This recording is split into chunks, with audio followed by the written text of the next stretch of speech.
I was wrongfully imprisoned for allegedly murdering my husband. But when I called my son that day, Daddy! my husband turned out to be alive and was now with my best friend. That's when I realized this was all my husband's scheme. Not long ago, my husband wanted to take me out on a boat trip and left our child with my best friend Angie. I was so happy back then. But when I woke up at night, I suddenly discovered that Nick had vanished, leaving only a massive amount of blood behind. Helplessly, I walked onto the deck and found a bloody knife. But just as I picked it up to examine it, the Coast Guard showed up. Put the knife down, ma'am, and step away! I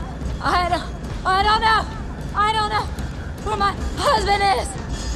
However, after the police finished their search, they announced Nick's death and ruled it a murder. I became the prime suspect because after Nick's death, I would receive $2 million in compensation. Just like that, I was wrongfully imprisoned. I left my son in Angie's care and put that $2 million in my son's name. After moving into prison, the thing I looked forward to most was Angie bringing my son to visit me. But as time passed, I never saw them again. Instead, I learned through the phone that she had moved to another city. And just as I was talking to my son on the phone, Daddy! I was struck like lightning. My cellmate saw how heartbroken I was and couldn't help but remind me of something. No? Well, double jeopardy provides that no person may be tried for the same crime twice. You got that?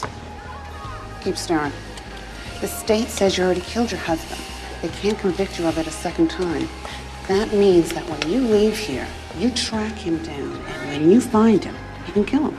After hearing her words, I started working out every day. Since I had behaved well in prison for 6 years, I earned early parole. I was assigned to a fixed residence where I could move around the city during the day, but had to return by 8:30 p.m. This gave me the opportunity for revenge. I tracked down Angie's current address, but when I arrived, someone else answered the door. By asking the neighbor next door, I learned that Angie had actually died 3 years ago in an explosion caused by a gas leak. Since Nick had taken our son on a trip that day, they survived. So I found the newspaper from that year and noticed that the famous painting behind Angie was one Nick had once collected. I went to the gallery, expressed interest in buying that painting, and asked the owner to pull up the purchase information. That's how I got Nick's new name. I quickly discovered that he had used the compensation money to buy a hotel where he hosted bachelor auctions every night. That evening, I put on a dress and appeared in front of Nick. He was shocked and terrified,